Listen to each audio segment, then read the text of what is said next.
Good afternoon, everyone. I'm Jairame and Agorin. So for today, I'm going to assess the removing catheter care. So of course, for the assessment, I need to assess the client's ability to cooperate with the procedure and determine how the procedure will be carried out. And then I need to assess the working area if it is lit, determine what the preparation needs to be done, ensure the successful procedure. So what are the planning? So for the planning, prepare all the materials and supplies that will needed for the procedure. Syringe 10 non-sterile latex-free gloves, protective pads, of course, container, towel and washcloth, um, soap and water, urethral and if non-ambulatory. So you need to organize the materials and facilitates easy access for the procedure. So of course, for the implementation of that, identify the client, explain the purpose of doing the procedure to alleviate anxiety and the gains of cooperation of the client. And then number two, I need to by closing the window and the door, protects client dignity. And then I need to wash my hand to reduce the transmission of microorganism. And then number four, I need to check the healthcare provider order and unit protocol to ensure correct clients for treatment. And then number five, identify and the client and explain the procedure. So it will verifies clients and elicits clients' cooperation. Imagine I have a patient here. So ma'am, I will be removing the catheter lang po. Okay lang po ba yun sa'yo, ma'am? Okay, thank you po. So, remove covers and the drapes so as to expose the catheter. Protect the client's privacy, demonstrate respect for client's dignity. So, I'm going to remove.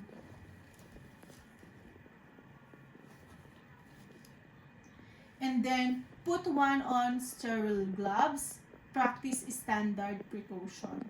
The non-sterile gloves, which is I have here, practice standard precaution. So place the protective pad under the client's thigh and prevents bed from becoming soiled. So place the protective pad.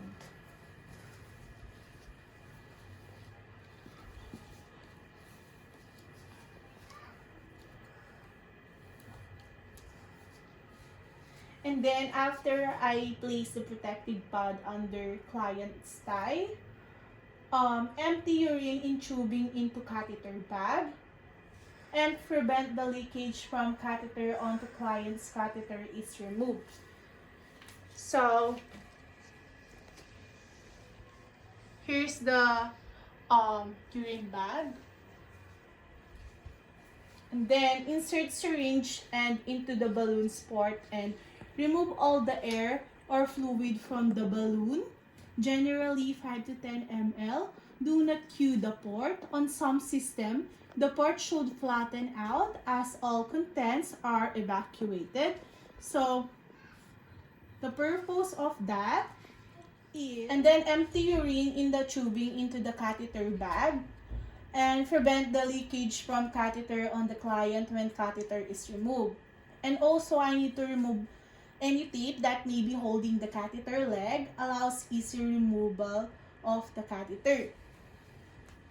So I'm going to imagine this is the catheter leg. So I'm just going to remove the tape.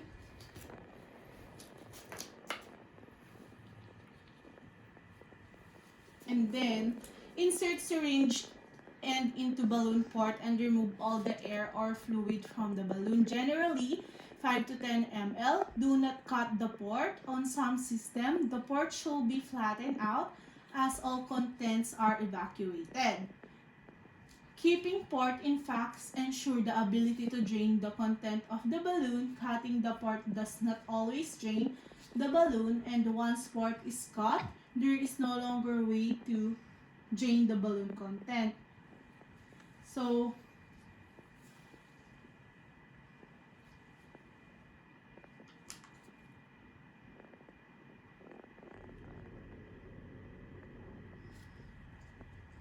I am just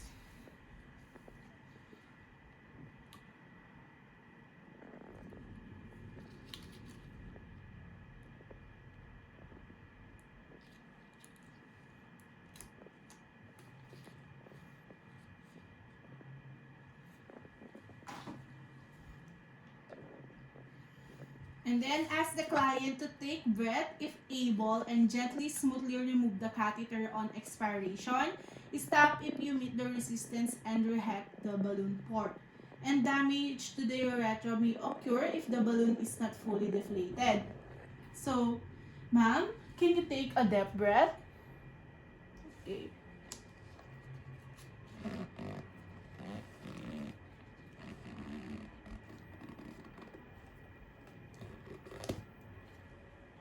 And then note any sediments, mucus, or blood that may be on the catheter.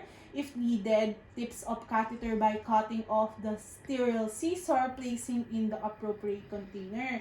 And also assess for any indication of infection or trauma related to the catheter. So imagine that I have scissor. And then after that, I need to cleanse the perineal area and provide warm, moist cloth with instruction for self-cleaning, removal, dispose of materials. Remove gloves and wash and cover the clients in position comfort unless you will be placing the catheter. So this provides privacy and comfort, reduces transmission of microorganisms. So I cleanse the perineal area, provide a warm, moist cloth with instruction for cleaning. And then I need to remove the gloves, wash hands, cover the client, and put in the position of comfort unless you will be replacing the catheter to provide for privacy and comfort, transmission of microorganism. So ma'am, tapos na po. So for the evaluation, I need to document all the procedure done, including all the assessment findings. So in order to have accurate date or collaborative management and continuity of care. That's all for my read them. Thank you.